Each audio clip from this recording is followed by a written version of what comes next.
Good afternoon. My name is Molly Jones, and I am thrilled to introduce both of our guest speakers today. Our first speaker is Dr. Polly Bart. Polly Bart graduated from Harvard University cum laude with a degree in architecture. She was the third woman to receive the PhD in city planning from the University of California at Berkeley. She was one of 4 writers who created the President's Urban Policy Report to Congress in 1980. In 1984, she transferred to the private sector and has worked in construction as an entrepreneur for 25 years. She was one of the first builders in Maryland to become a LEED accredited professional, and as chair of the Green Building Subcommittee of Baltimore County's Commission on Environmental Quality, she was instrumental in passage of Maryland's first tax credit legislation to encourage LEED certified construction. Dr. Bart is active with the local chapters of the U.S. Green Building Council, the American Institute of Architects, and the Associated Builders and Contractors. In addition to extensive workshops and speaking engagements, her work has been covered by all the major local publications, including Style Magazine, Chesapeake Home and Living, Urbanite, The Daily Record, Baltimore Magazine, and the Baltimore Sun, and the Washington Post. Will everyone please join me in welcoming Dr. Polly Bart.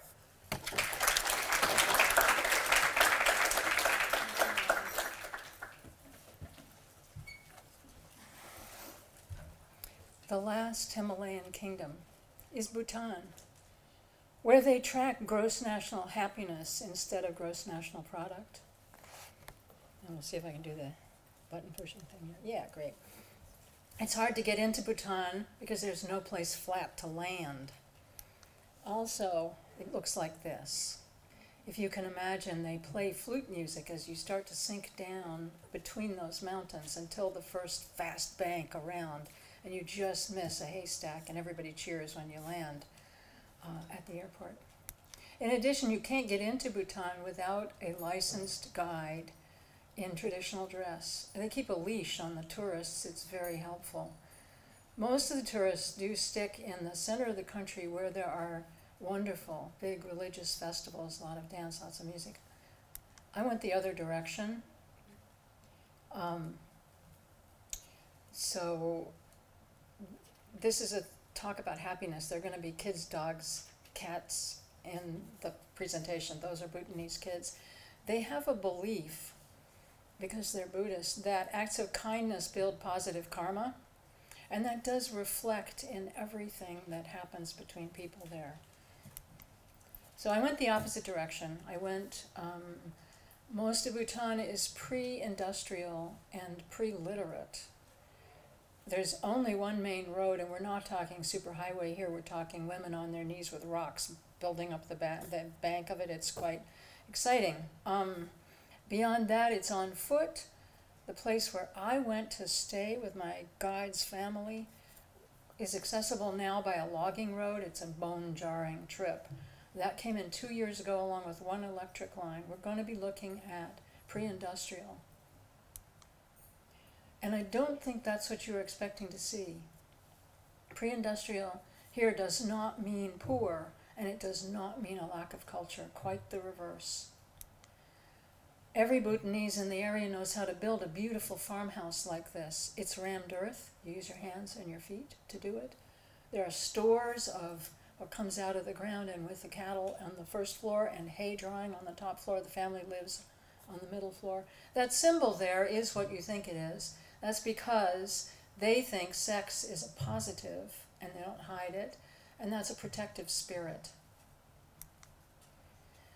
So decoration, again, it's pre-literate. We don't read and write, but we know how to decorate a house. I stayed with the family. We had a wonderful meal at night. I'm missing a slide. Yeah. We had a wonderful meal at night, and I got up at 5 in the morning to see what was going on. And what was going on, I went out to the stable, which this is. There's a little fire going there to keep the animals comfortable, basically. And Daki, my hostess, was milking the cow, and her husband, Ugyen, they got along beautifully, you could tell, is chopping turnips nearby. It's 5 in the morning. We're getting the day started, working hard. And I don't know if you can see her face clearly enough to see, I would say cheerful would be a good word to describe that. This is my last Bhutan slide. I want you to imagine that you are, and I'm trying as hard as I can not to romanticize this culture. It's a lot of hard work. There is universal health care and universal free education in Bhutan. But it's hard work, and when given a chance, Deki and Ugyen have sent their 4 children to school. That means that they're going to be farming the farm by themselves. That would not be traditional, but it's their belief about what's happening. So given a choice, they're moving forward away from the thousands of years they've lived in harmony with that landscape without doing harm. But now, imagine you're on the road with me looking down at this landscape. One thing I do not see there is stress. There are kids playing in the river. There are 2 men cutting lumber with a 2-handled saw down there in the middle lower part there. That's what they're doing. And there are cattle. The cows know who they belong to and when to come home, just as my horse does. And there are people harvesting on the terraces. I'm just reporting. The second country I'm going to speak about is Africa. I mean, it's Kenya in Africa, which is all about big skies, lots of animals. Again, I went in November. All the camps are closed, the tourists are gone. It's a wonderful time to be there. To feel insignificant, you didn't realize what a weight it is to feel so darn important all the time. None of those animals cared anything about me. As long as you stay in a Land Rover and don't move around too much, you're furniture. It's really hard to take a bad picture in a place like that. My first night there, this is a bull elephant, and I said, ah!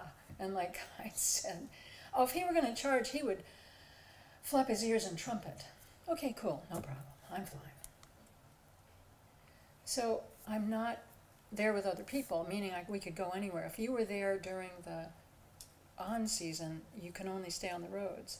And I told you, dogs, cats, kids, that is pretty cute there on the lower right-hand side, that little guy, or gal as the case may be. In Africa, life and death are right together. So you saw the cats, that's a leopard kill, up in a tree where other predators won't get it. And then an hour later, or the next morning, it's beautiful, it's quiet, it's peaceful. What happened in the night is forgotten. And the 3 brothers, cheetahs, again, I'm very close to them. The people living here are the Maasai. You have read or heard about the proud warrior people, tall African Maasai tribe, that's who lives here. This is a mud, in very nice shape, mud house. And again, they have lived here in this environment for thousands of years without destruction until recently. Climate change is making it impossible. The Maasai keep cattle, that's their form of wealth. It's making it impossible for the cattle and the wildlife to exist.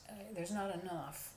There have been drought years every couple of years for the past while in Kenya, and when I came there were carcasses of wildlife and cattle lying all around.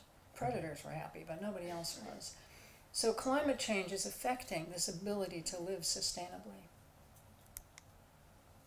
The 2 guys on the outside, and I'm going to talk about this slide a little bit, on the outside were my guides.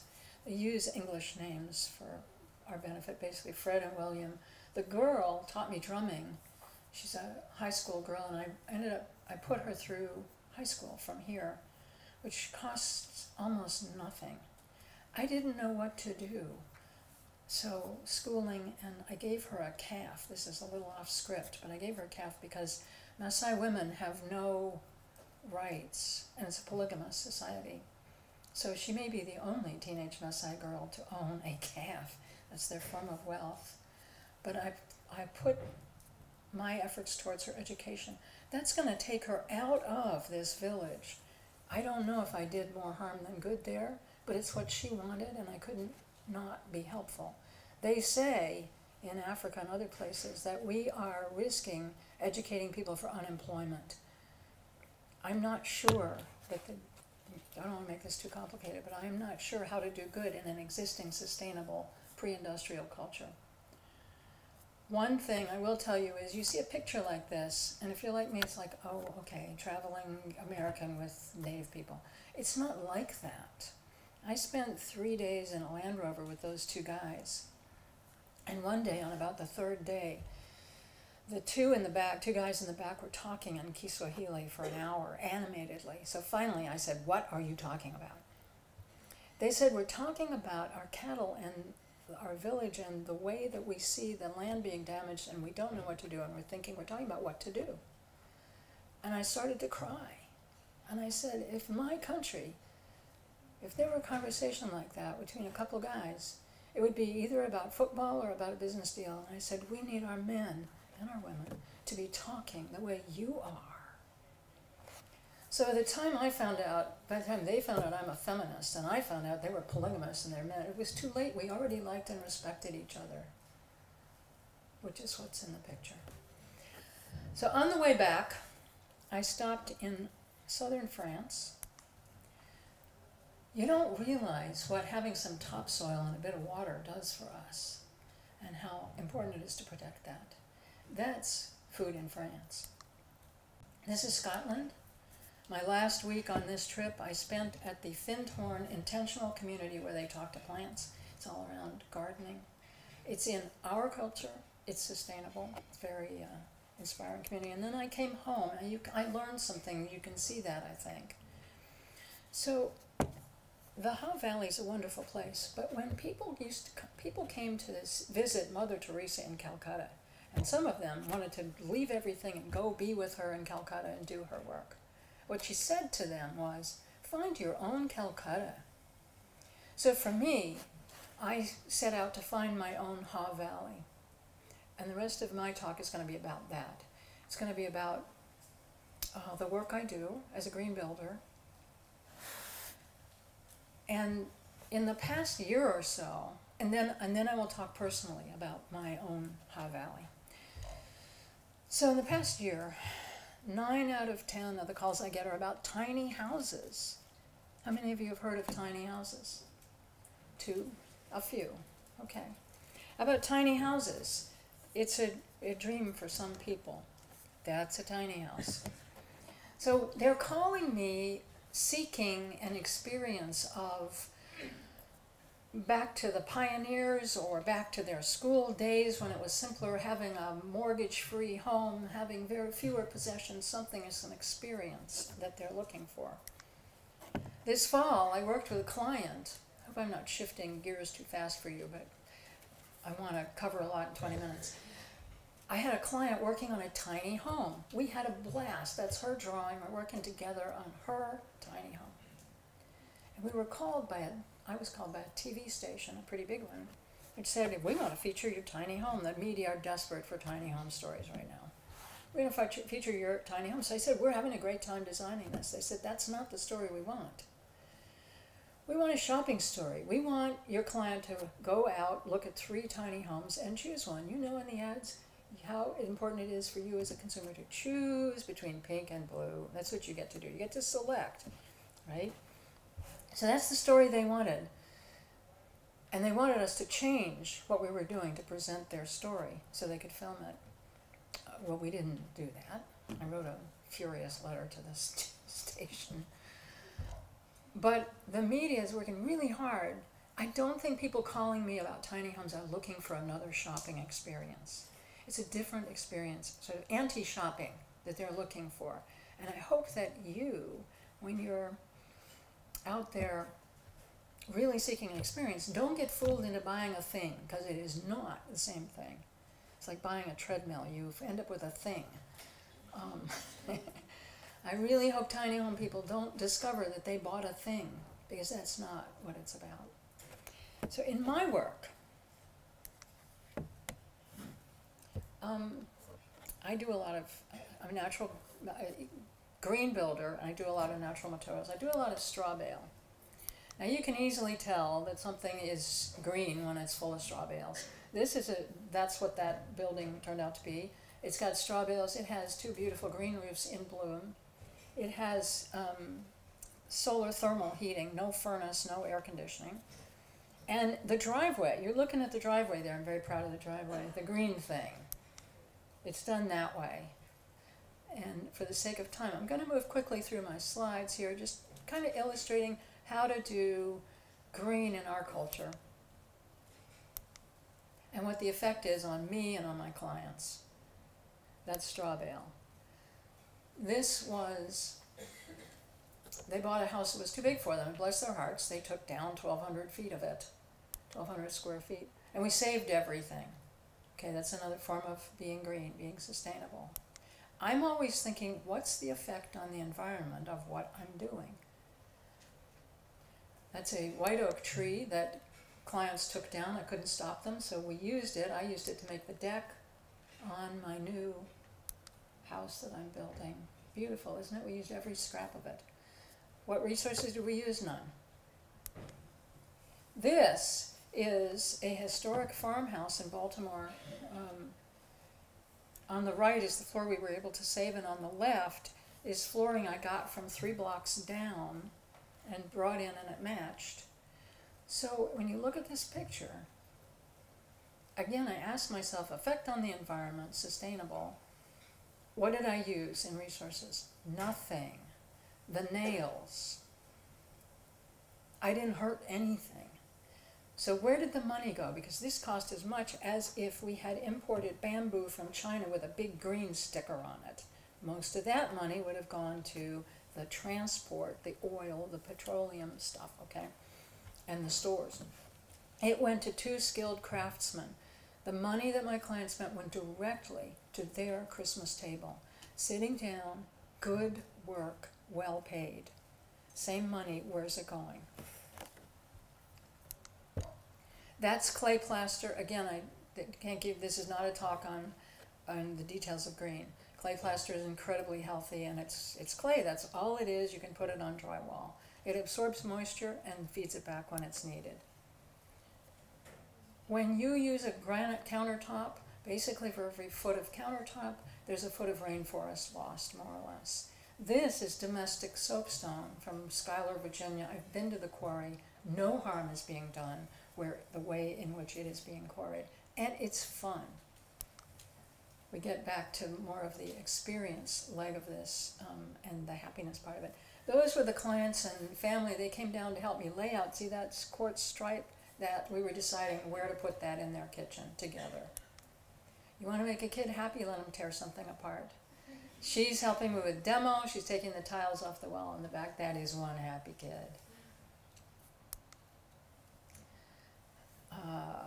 We had the client's children design that ceiling. They'd had a problem in the house. They were scared. And they wanted flying, the little 4-year-old wanted flying tortoises, not turtles. She was very clear on that. She explained they have to have claws to be tortoises. Great. So she now has a herd of flying tortoises on her ceiling.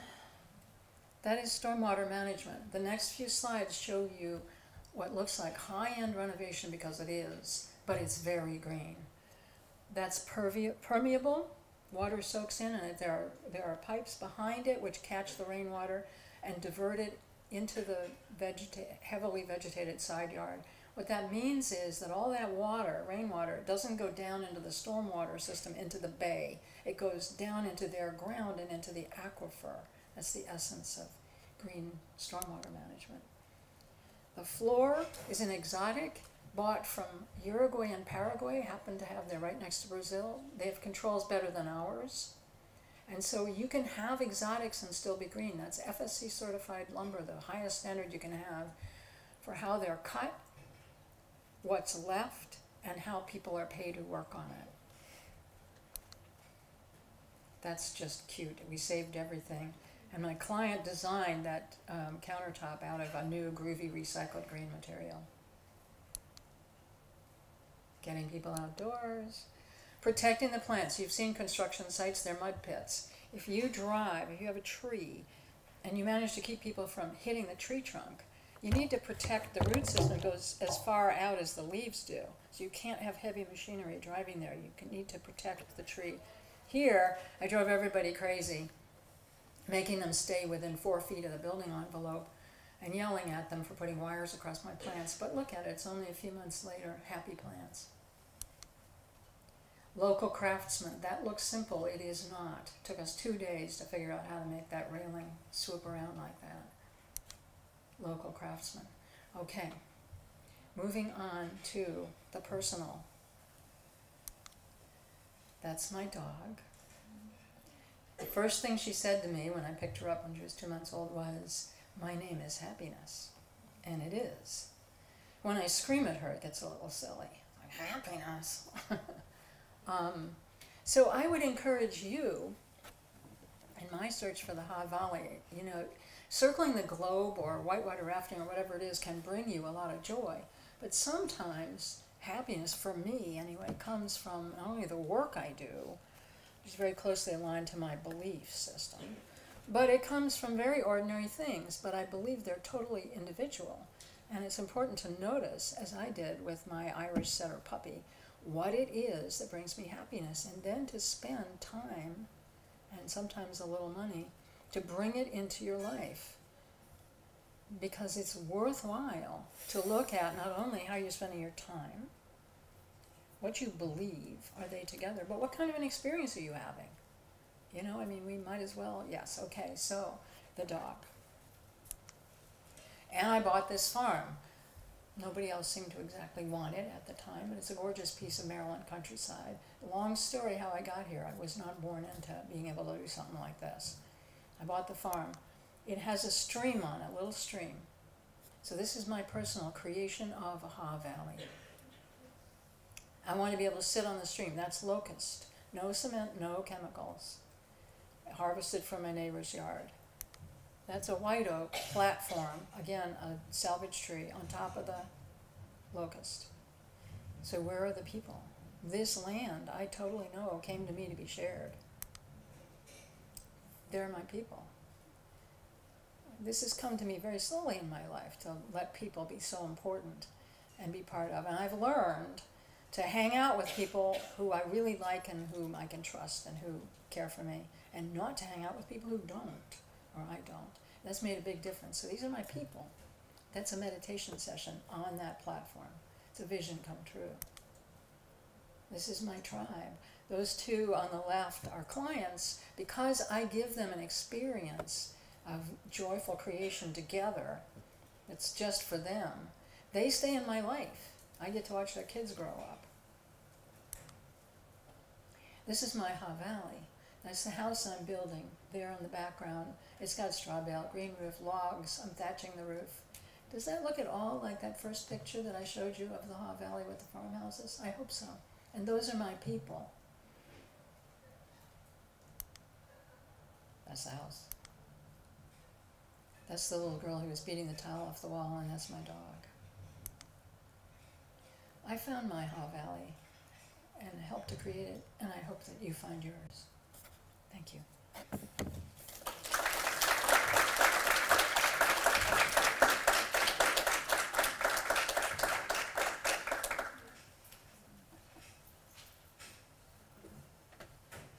Thank you, Dr. Bart. Our second speaker today, Benjamin Weiss, is a member of Susquehanna Permaculture, a not-for-profit business based in Lancaster, Pennsylvania, in the heart of the watershed of the majestic Susquehanna River. A certified permaculture designer and teacher, a father, activist, gardener, brewer, musician, and poet from Lancaster, Pennsylvania, Ben studied natural building and permaculture at the Farm Eco-Village Training Center, received a permaculture teacher certification from CRMPI, studied urban agriculture at the Growing Power, and has studied herbalism with Sarah Preston of Radiance in Lancaster and shamanic dreaming techniques with Adhi Munian 2 Owls. Ben has facilitated PGCs and many other classes and workshops, has designed and managed 3 organic farms, has foraged professionally, and helped develop the rewilding design system with Wilson Alvarez. Ben is also an inspiring rabbinical student. Please join me in another warm welcome for Ben. That theme being the search for happiness. Obviously that's the theme of the entire conference here, but I think you'll see some good parallels between my stories and Polly's. So I want to start with 3 things that you may or may not have heard of before. There are 3 Jewish concepts: tikkun, teshuvah, and shmita. And these have come to be, for me, a huge source of happiness. And as I go through my talk, I hope that you'll get at least a small sense of what these 3 concepts are.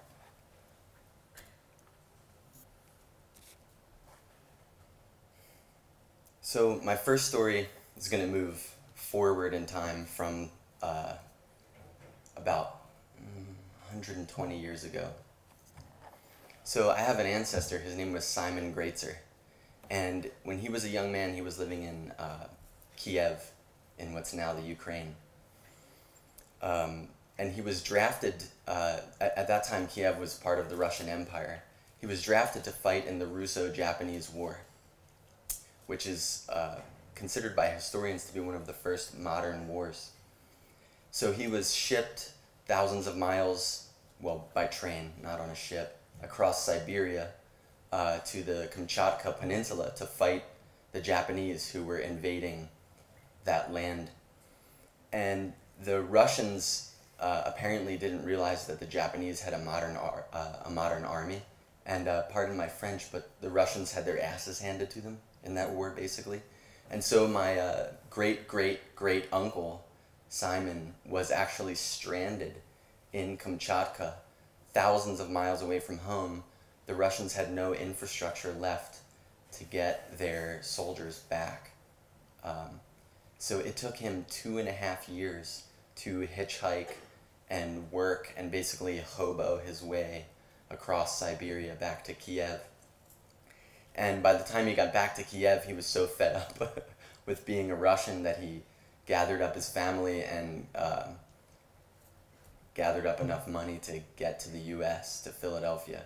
And he there started selling food, selling produce. He bought a horse and wagon and would fill it up with produce at the market and wheel it through the streets every day selling produce. And he raised enough money that way to bring most of his family from Kiev over for the next several decades to Philadelphia. In that process, somehow the Jewish identity, the cultural identity of my family, or I should say at least the religious identity, was almost entirely shed. And so here I am, 4 generations later, and I grew up in a house where we knew that we were Jewish, but there was no religious practice. I didn't really know what exactly it meant to be Jewish. But one thing shone through, and it's this ethic that my family carries of treating people well, universally. My family has been filled with people who have done incredible volunteer work and social activism and environmental activism. And it wasn't until really recently, as an adult, that I started relearning what it means to really be Jewish in the more than just a very simple cultural sense of the word, that I came across this concept of tikkun. And this, by the way, is a picture from the Russo-Japanese War. So this phrase, tikkun ha'olam, in Hebrew, it means repair of the world. And essentially, it's the idea that the Jewish tribe, the Jewish nation, owes a debt to the rest of the world and is constantly obligated to try to make the world a better place for everyone. I don't know this for sure because when I ask older relatives about this, they don't even know this phrase, they don't even know what it means. But I feel pretty certain that the ethic that my family has so strongly of helping people comes from this, which for much of the history of Judaism was one of the defining ethics of Judaism.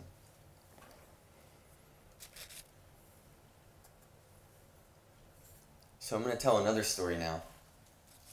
This story is going to go backwards in time from close to the present, about 350 years. So this plant that you're seeing here is called Monotropa uniflora. The common names are ghost pipe or Indian pipe. It's a really strange and pretty incredible plant. It's non-photosynthetic, so it doesn't have any chlorophyll, and it survives by stealing nutrients from fungus that feed oak trees. So it grows down into the soil and actually parasitizes fungus. It grows in our woods right around here. In fact, this picture was taken in a nature preserve that's about a 10-minute drive from here called Trout Run. So I've been studying herbal medicine for the past 10 years, as was mentioned in my bio, with an amazing woman who lives in Lancaster City named Sarah Preston. And I had heard of this plant, but it's a very, very rare plant. And when I first stumbled upon it 3 summers ago, I thought that it was a mushroom. So I picked one and brought it home to identify, but when I showed it to Sarah, she kind of flipped out and told me that this was Indian pipes. And this plant was revered by the native tribes in this area as being one of the most potent and powerful medicines. It has a very strange medical use. It's the medicine that it imparts is called an anti-nociceptive, which nociception is our ability to sense pain. Most pain medicines are analgesic, which means they actually work on the nervous system to soothe the pain. But an anti-nociceptive actually increases your tolerance to pain. So this is a very strange thing for this plant to be able to do. And it's actually helpful for people who are not only just in physical pain, but also for people who are in severe emotional pain. The natives gave this to people who were about to die and were suffering terribly. So like I said, I've been studying herbal medicine for 10 years, and I've found a lot of happiness in that study, and especially now as I get to the point of actually being able to help people with some of the herbal medicines that I've made myself, or help friends and family who are interested in learning about herbal medicines that could be useful for them.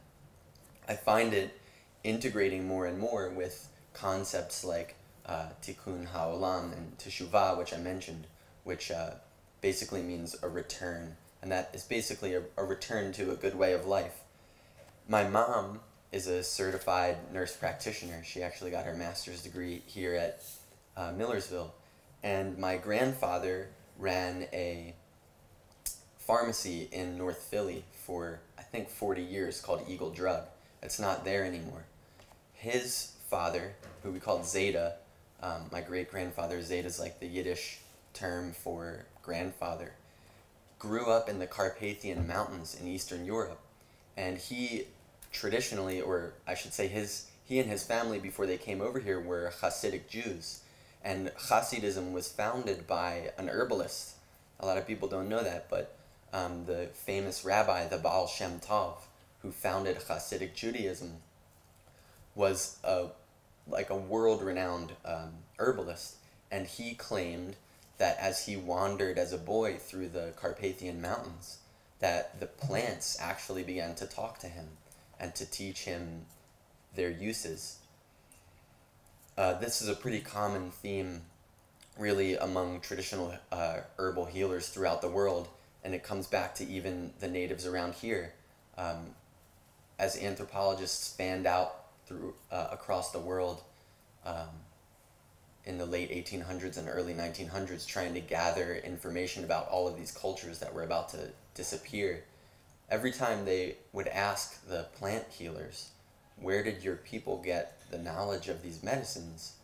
The healers would say, the plants taught us. And almost unanimously, the anthropologists took this to mean to be a metaphor,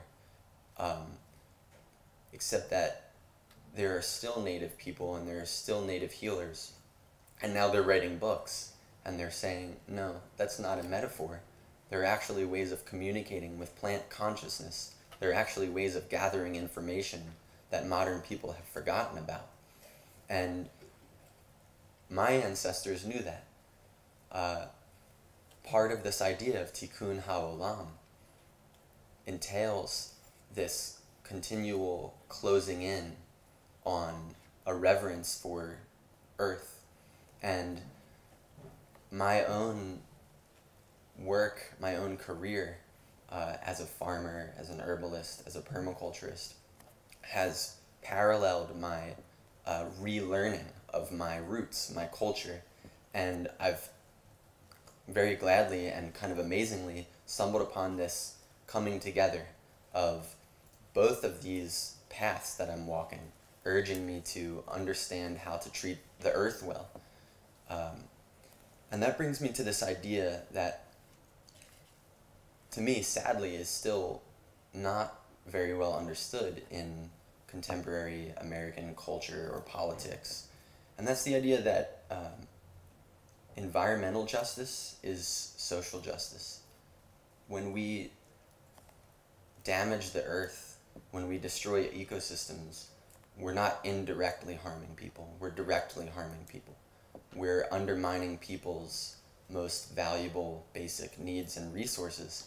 And oftentimes the most heinous environmental abuses are perpetrated by huge corporations in the most poverty-stricken areas. And so separating environmental justice from social justice is kind of silly. So that brings me to my third story. That's a picture of the Baal Shem Tov. So this is my friend Sahib. He's the director of a very small urban farm in Lancaster City called Dig It. And when I dropped out of Millersville University 11 years ago to go study permaculture because I wanted to be a farmer, he was the first person to give me a shot at actually being a farmer after I had done some internships. The urban farm, or the nonprofit that he worked for, had just raised enough money to buy this plot of land and start this urban farm, which was supposed to be a way of growing healthy food for the neighborhood and also training local youth in terms of nutrition and also giving them business skills. And I met Sahib initially when I was part of the social justice club here at Millersville, and we were volunteering at a community garden in the city. And even though I was already interested in urban farming, already interested in organic farming, I had never thought about the idea of making farming a tool for building community or making it a tool for effecting positive social change. But this was Sahib's whole philosophy. And I was so powerfully struck by this, I naturally had to ask Sahib how he had come to this conclusion, because he was constantly saying that in order to fix social problems, what we need to do is pick one of the most basic foundational pieces of society and start there. And for him, that was food justice. So he told me this story about his son being killed in a drive-by shooting in Los Angeles in the mid-90s. And Sahib was so overcome with grief and rage that he decided to go to LA because the murder was never solved. He wanted to find the people who had killed his son and ask them why the hell they had done it. So he was staying in a small Islamic center in Watts in LA for months and spent every day tracking down youth who he was on the trail of the people who had killed his son. And he eventually found the guy who killed his son working as a farm manager on a small urban farm in LA that was set up to be a training center for local youth. And the transformation that this man had made from being a drug dealer to being a community organizer was so powerful for Sahib that he actually became friends with this young man and took this philosophy from him of kind of healing the ghetto through food justice and urban farming, and he brought it back to Lancaster. So he gave me a chance, and a lot of other young people, to learn about nutrition, to learn about the integration between social justice, economic justice, environmental justice, to learn, for me, basically how to be a farmer, how to be a community organizer. Sahib's also an herbalist, so he started teaching me about that. I was working at Diggett, and there was an intern there from Franklin and Marshall University who became my friend. Her name was Marisha. And at the time, I was very interested in Zen Buddhism. And she was also interested in Buddhism, but also came from Jewish heritage. And so she loaned me this book called The Jew and the Lotus, which is a book about a group of American rabbis who were invited by the Dalai Lama to come to Tibet to help the Dalai Lama understand how the Jews had kept their culture alive for 1,800 years, even though they had been exiled from their homeland, because the Tibetans are facing the same kind of crisis.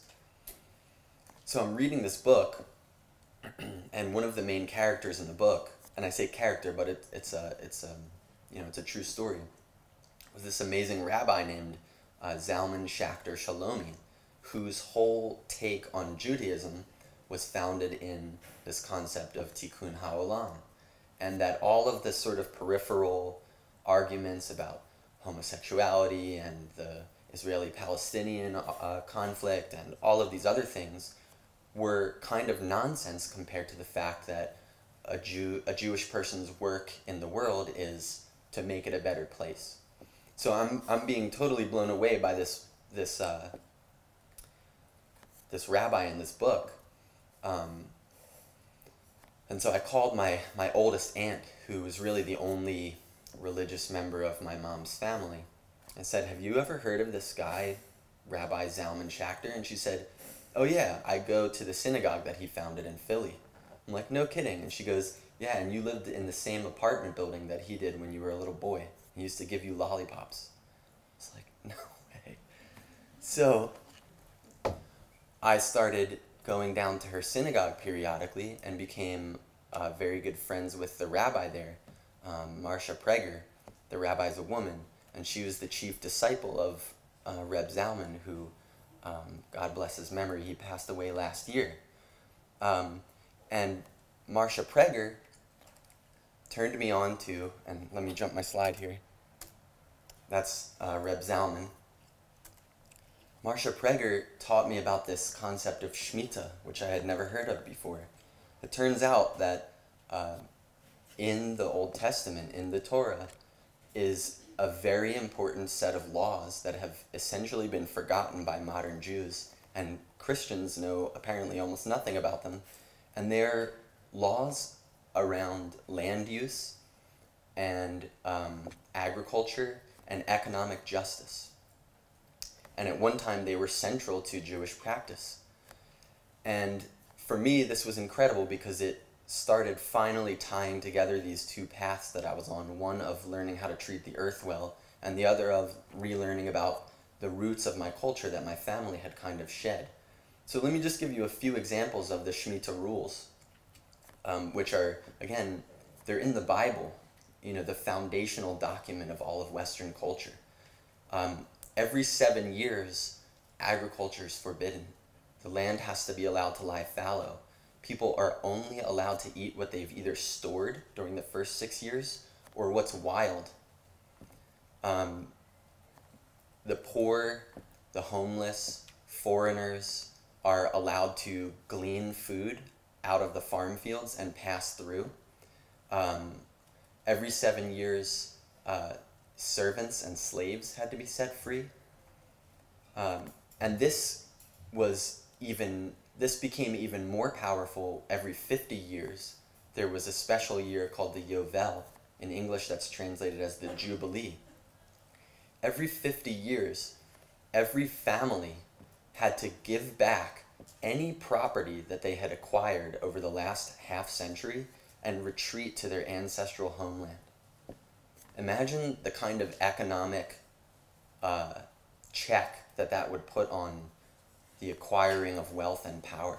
Essentially, every 50 years, your family had to go back to being exactly how they had been. Everybody was equalized every 50 years.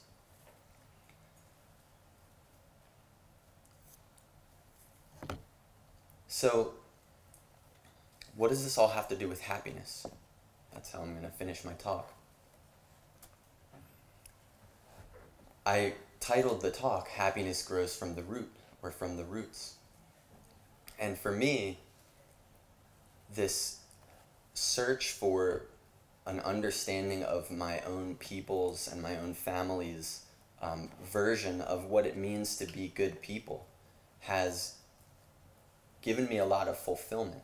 And what I've come to realize is that for me and for the people that I'm descended from, it's service to others that makes the world a better place and fills the world with happiness. But the growth of a plant or the tending of the land is metaphorically identical to this. I shouldn't say but, it's and, right? Tending the land well and taking good care of it is a service to others, and the nurturance of the land is almost an identical process. It's extremely similar to the nurturance of the people around us that we love and rely on. And so in both of those paths, I've found incredible happiness. And just like Polly did, I would encourage you to find your own roots, because I think that you can probably use them as a source of happiness as well. Thank you.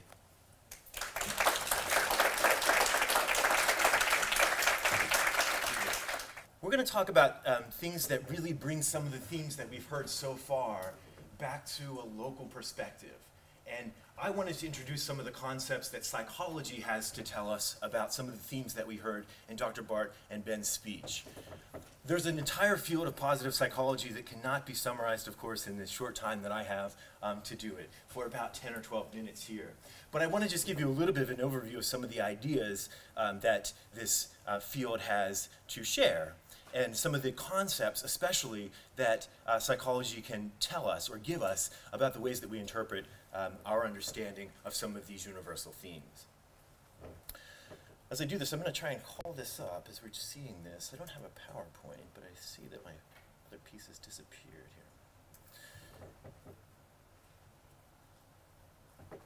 here. Okay.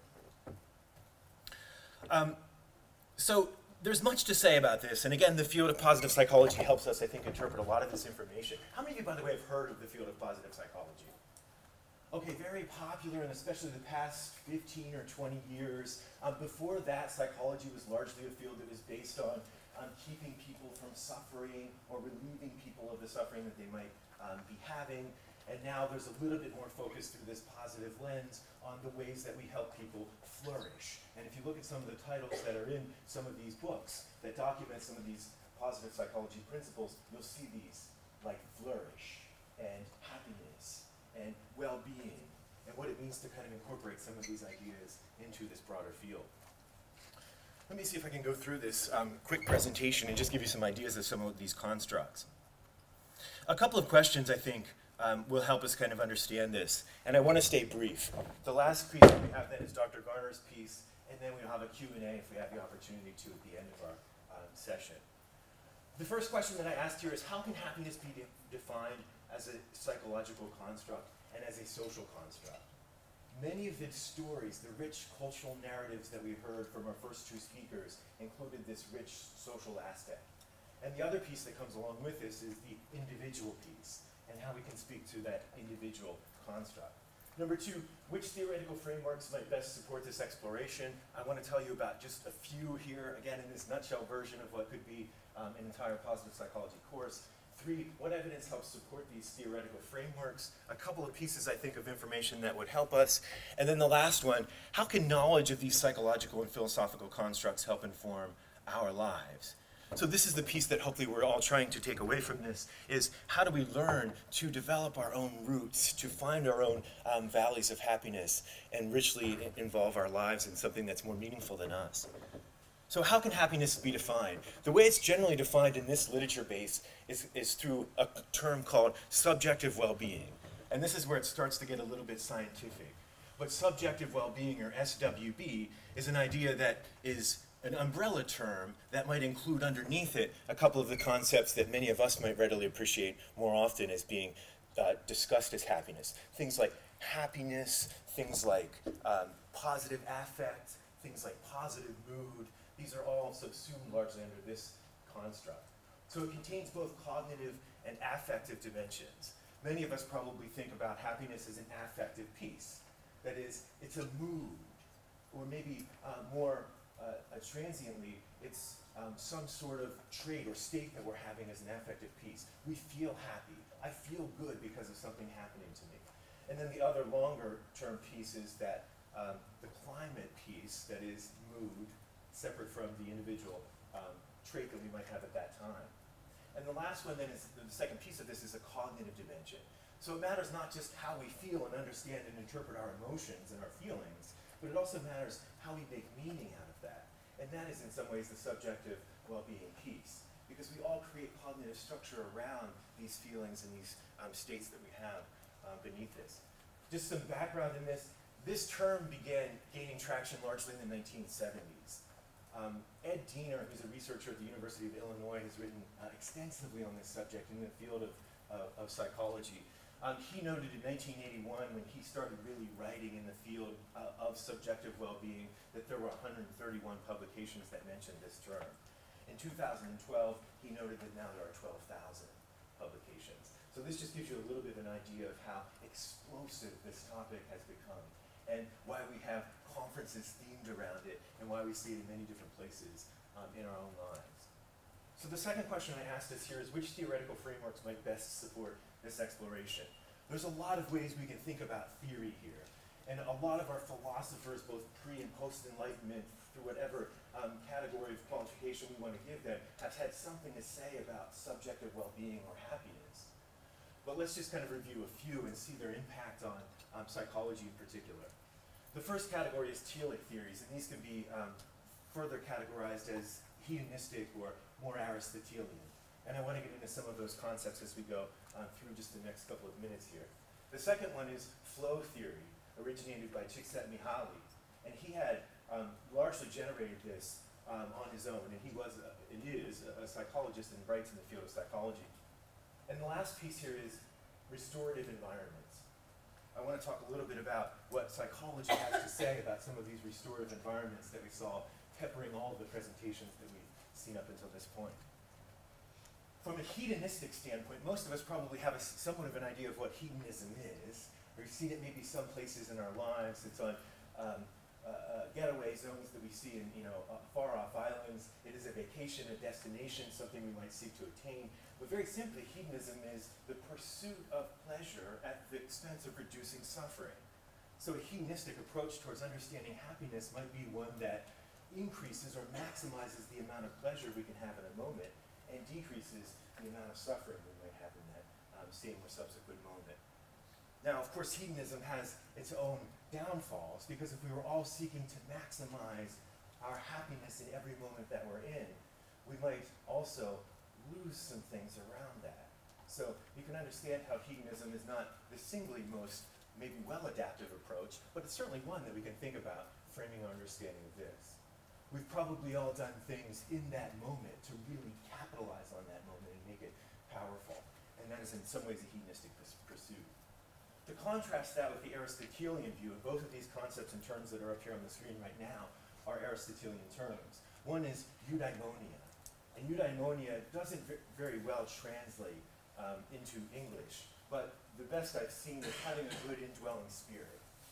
Aristotle in Nicomachean Ethics talked about this idea of building spirits and habits that give life to the full potential that we might finally then resolve. And this eudaimonic pursuit is something that we can generally understand as seeing this kind of good indwelling spirit. Entelechy is another Aristotelian concept here that fits beneath this. This is a vital force directing action towards an actualized potentiality. Lots of words, but basically it means that inside of this indwelling spirit is an intelligent engine, something that drives us. And hopefully as I'm saying these words and you're thinking back now centuries to where these first came from, you're thinking about how some of these experiences have manifested in your life. An entelechy for a moment that helps you recognize and actualize a certain potentiality that you only at once thought was a potential. And suddenly now you see manifested in a play, in some sort of creative work, in some sort of presentation that you put together, or some of the works that you've done here at the university. The second theory that I want to talk a little bit about here is flow. And again, this is Csikszentmihalyi's work. How many of you have heard the concept of flow before? He published an influential book in 1990 titled Flow, Optimizing Human Experience. And it's an interesting idea about how this flow experience affects and influences us in our everyday lives. Here's Csikszentmihalyi's quote. Flow is being completely involved in an activity for its own sake. The ego falls away. Time flies. Every action, movement, and thought follows inevitably from the previous one, like playing jazz. Your whole being is involved, and you're using your skills to the utmost. Have we seen these flow experiences in self before? Felt this? When our ego disappears, time seems to be impertinent. We seem to be completely wrapped up in the situation that we're in. It's an interesting state to attain. And Csikszentmihalyi talked about this in a way that connects this to a skill and challenge kind of interaction here. So if you look at these different psychological pieces that surround this circle here, we see other states that we might find ourselves in. Maybe, for example, at the 6 o'clock section there, boredom, right? And what is boredom? To this theory, that is when we have a mediocre set of skills that are meeting a mediocre challenge. But if we start to then increase our skills or increase our challenges, we start to get into these higher states here that take us towards physiological arousal. So when are we most anxious? When there's an extremely challenging situation that we feel ill-prepared to adapt to or have low skills to address. But if we move that anxiety towards arousal, we might then develop a higher skill set. And we might then finally, if we keep pushing that skill set and keep finding ourselves involved in challenging situations, find this flow. And this flow is just one way of considering how happiness is manifest. Okay, and the last piece that I want to talk here a little bit about is restorative environments and what restorative environments can do for us. A really interesting construct that comes out of this research is something called place attachment. And we saw it many times in these previous speakers. Place attachment is the idea, much like the attachment that we have very early on in our lives to a parent figure or a caregiver. Place attachment seems to have some of those similar characteristics that attach us to place. That is, the social processes that exist there, the people that exist there, the things that we become comfortable in knowing exist there. For many of us, this might be a childhood home. And returning back to these places often has this interesting restorative effect. Not for all of us, of course, because not all of us experienced positive feelings with these place attachments that we have. But the point that we make here is that place attachment and how we connect to those places is something that drives us. And it could really enliven us in some kind of special and particular ways. So this idea of place attachment seems to, in some ways, transcend what we would see as attachment in both childhood and adulthood. But attachment theorists, of course, are all through our psychological literature base. One other interesting study that comes out of this, connecting to our speakers too, is that place attachment, when we have a high degree of place attachment, we are more likely to protect the native plants and flora and fauna that exist there. Makes sense, right? We have this idea of attaching to a place. It is ours. It feels like something we're connected to. It makes a kind of deeper, more meaningful sense. I'll ask it rhetorically, but think about how many times you've had a place attachment to a mall, a shopping mall, or some place that others have created. Often man-made structures or women-made structures or human-made structures don't have this same sort of ability to give us this deep attachment that we might see to nature. Here's just a couple of interesting pieces about how nature restores. Maybe some of you have heard this before, the restorative powers of nature. Maybe some of you have a plant in your rooms right now. Maybe some of you are going to go buy a poster that looks something like this afterwards. Regardless of how you appreciate and see this research, we've probably heard something about this before. So what does nature restore us in? Well, when we're actually in nature, taking a short, brief walk, for example, 10 or 15 minutes before a presentation, before a tough class, before a test, seems to have this restorative capacity to bring us back to a center that otherwise doesn't exist. And the mall doesn't seem to do it the same way. Because many malls, maybe I'm hard on malls, many malls are getting very nature-filled themselves too. The second one, to merely having some nature.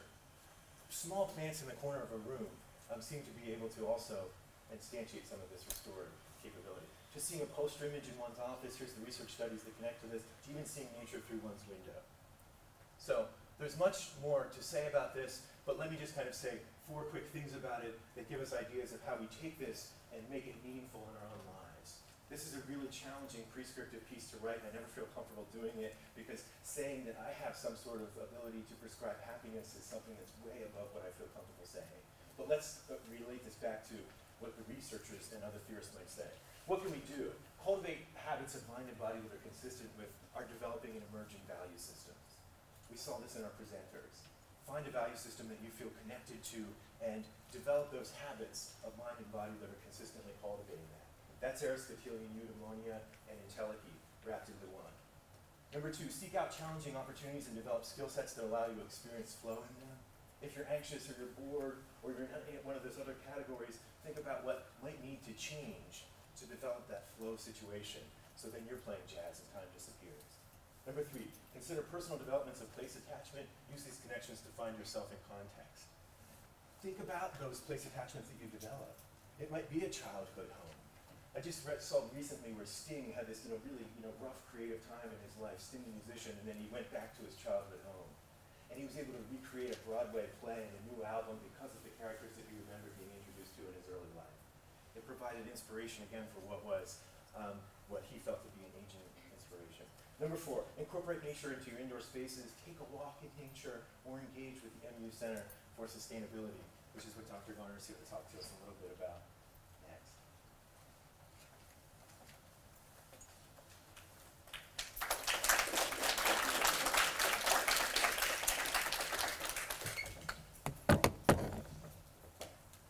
Folks, we have about 10 minutes left.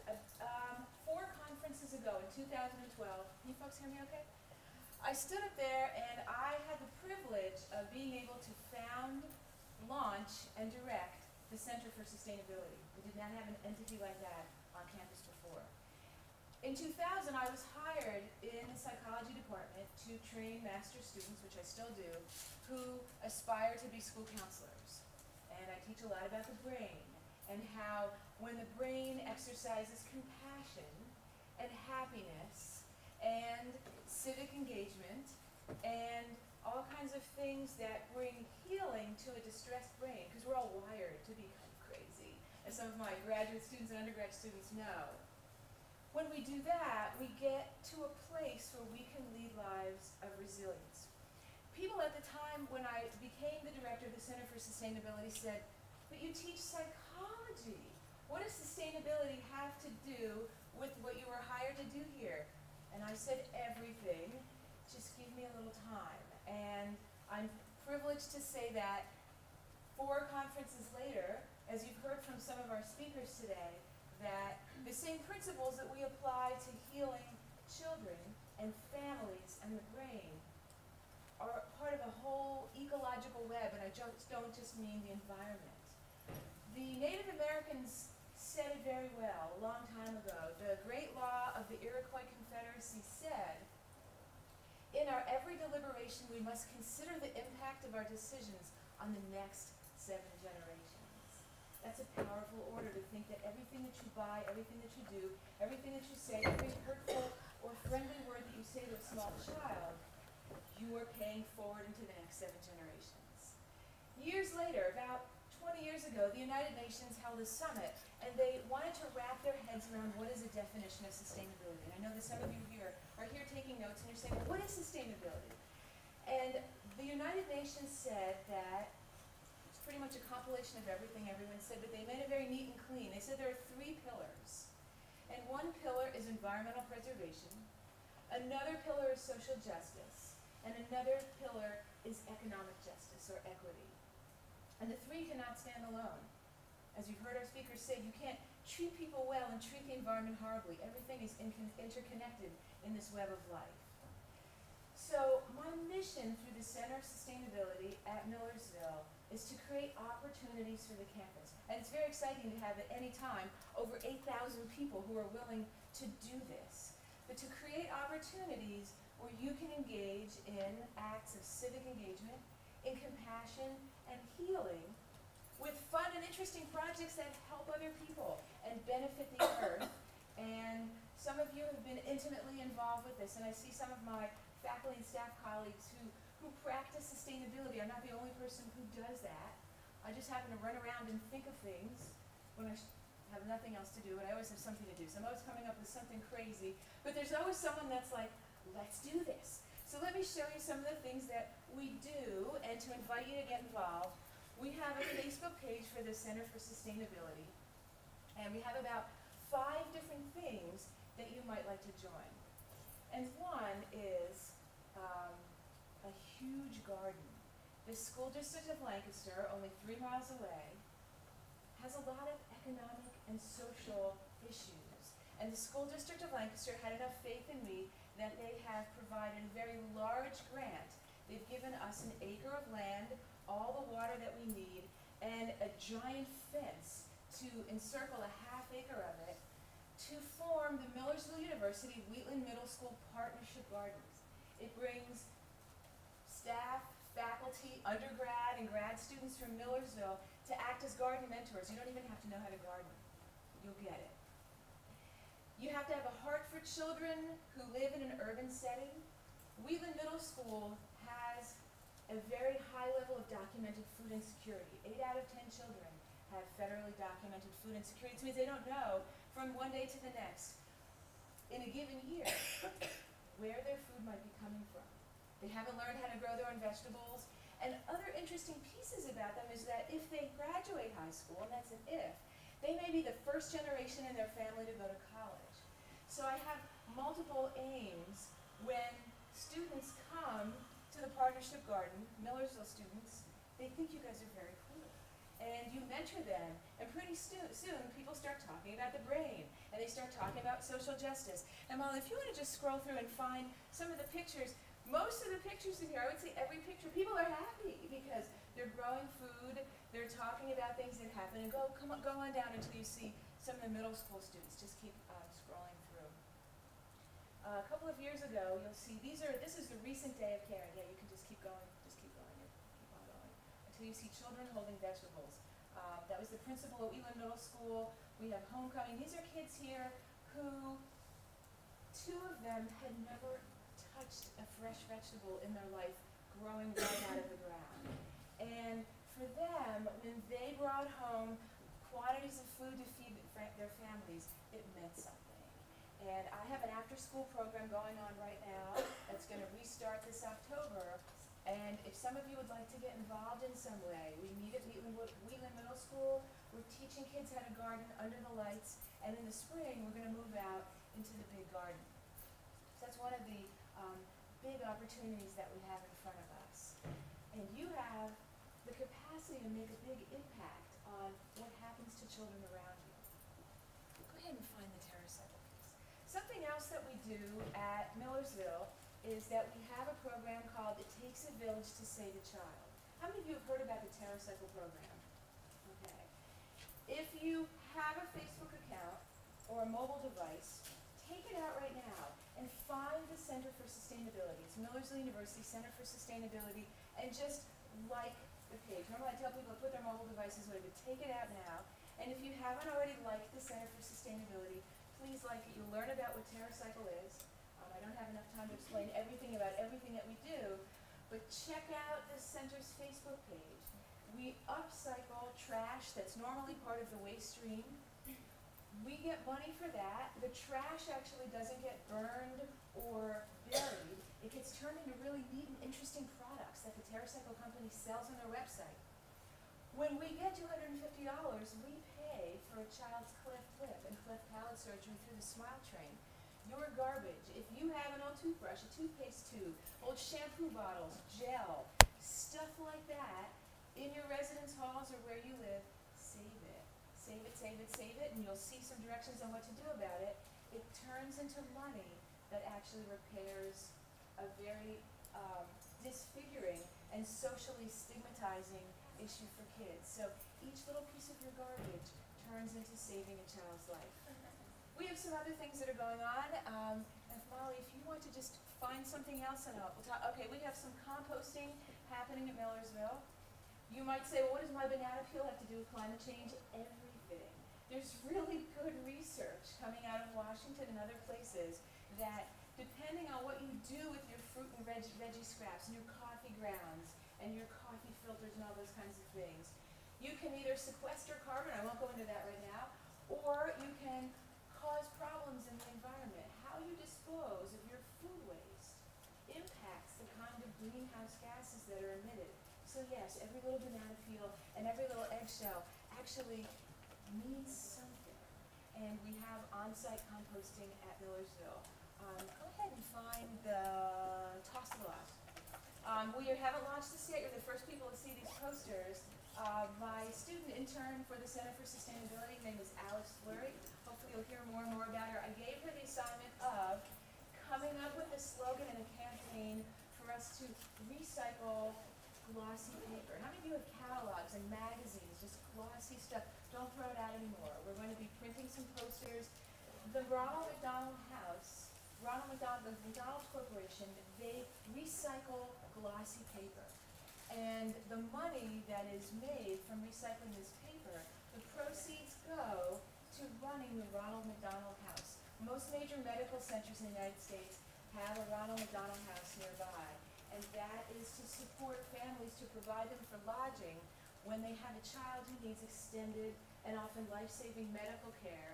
And our closest one is Hershey Medical Center. So when you toss a gloss and divert where your magazines and glossy papers go, you are helping a needy family.